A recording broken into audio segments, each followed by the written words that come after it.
بەڵێ سڵای خۆی گەورەتان لێبێت لا چلۆش کاژمەی لە ڕابردوودا وەفدێکی کۆمەڵی دادگەری کوردستان بە سەرۆکایەتی بەڕێز مامۆستا عەلی باپیر سەردانی شاری بەغدایان کرد وە کۆمەڵێک کۆبوونەوەی گرنگیان ئەنجامدا.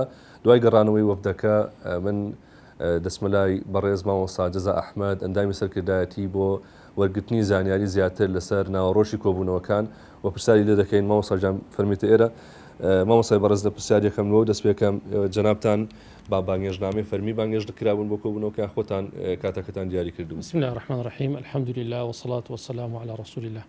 بەڵێ ئێمە بە بانگێژنامەی فەرمی سەردانی بەغدامان کردبوو. بانگێژنامەکەش لەلایەن بەڕێز محەممەد شیع سوودانی سەرۆکی ئەنجومەنی وەزیرانی عێراق بوو.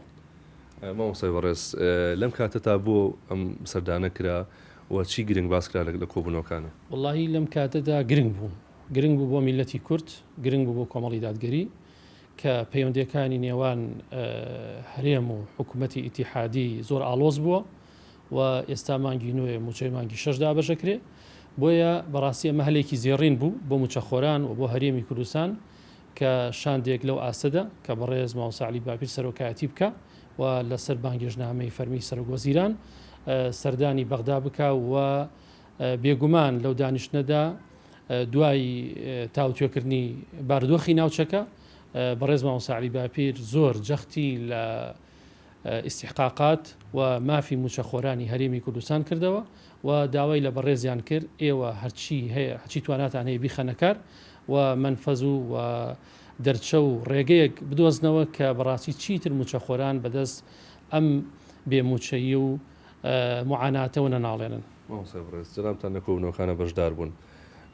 هۆکاری ئەم گرژی و ناکۆکی حکوومەتی ناوەند حکوومەتی هەرێمی کوردستان چی بووە باسی لەوەکرا لە کۆبوونەوەکانە؟ بەڵێ بێگومان بە تەفسیل باسکرا، بەڵام ئێمە وەفدێکی فەنی نەبووین، ئێمە وەفدێکی سیاسی بووین. ئەوەی کە مامۆستا زۆر جەختی لێ کردەوە لە بەڕێزیان بە حکمی ئەوەی کە سەرۆکوەزیرانی حکوومەتی ئیتیحادی حکوومەتی عێراقن کە بەرپرسە لە پارێزگای بەسرا هەتاکو و هەڵەبجە و دوهۆک و هەموو پارێزگەکانی هەرێم و ناوەڕاست و باشوور.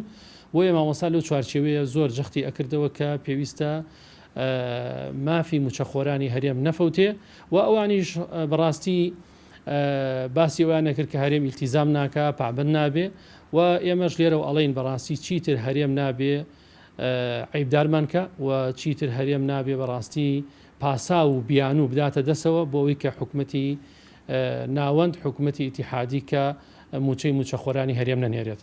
مامۆستای بەڕێز جگە لە سەرۆکوەزیران کۆبوونەوەی ترتان کرد لەگەڵ کەسی تر و کەسایەتی ترە؟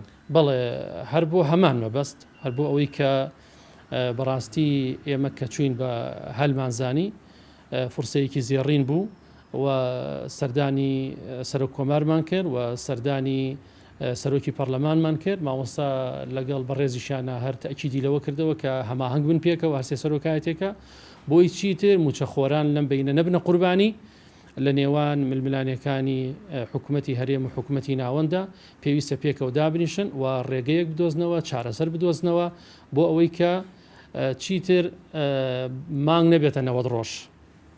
مامۆستا وەکو ئەندامی شاندی بەشدار بوو تا چەندێک گەشتبینن بە دەرئەنجامی کۆبوونەوەکان؟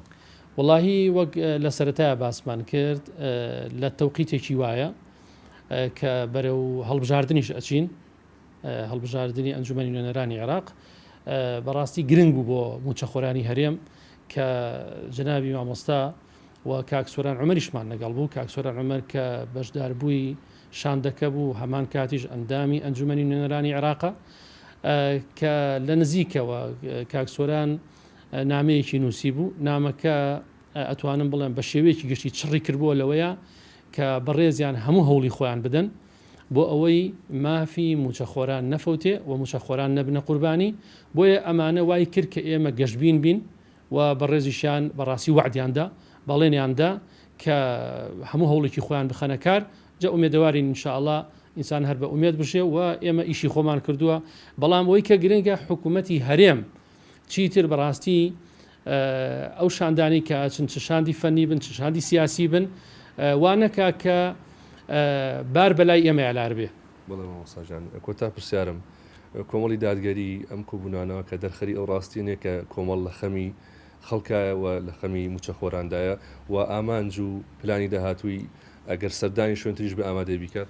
والله اینجا ئێمە لەم تەوقیتەیە یعنی کە دوو ڕۆژمان پێچووە ینی بەڕاستی تەنها و تەنها لە ئەوڵ تا ئاخر تاکید لەوە کراوەتەوە کە ئیسیحقاقاتی ئەو میلەتەی ئێمە دابین بکرێت بە تایبەتی موچەخۆران کە لە ئێستاە یعنی بێدەنگی موچەخۆران مانای ئەوەیە کە زۆر نیگەرانەکەیان قوڵە یعنی مانای ئەوە نییە کە ئیسا خۆپشاندان نییە مانای ئەوە نییە کە موچەخۆران ڕازین بەڵکو بێدەنگی موچەخۆران مانایەکی قوڵی نیگەرانیە گەیەنێ بۆیە ڕاستی ئێمە ئەمەشمان بە بەڕێزیان وتووە کە ئەوانیش وەگوتمان ئاگدارن بەڵام زیاتر بەرچاومان ڕۆشن کردن کە کۆمەڵی دادگەری خەمی ئەوڵ و ئاخری تەنها ئەمە بووە چونکە ئێستا ئەمە ئەولەویاتی هەیە ئەگەر نا خەمی تریش هەیە بەڵام ئەمە لە ئێستای ئەولەویاتی هەیە بۆیە ئێمە زۆر تاکیدمان لەسەر ئەو خاڵە کردوەوە.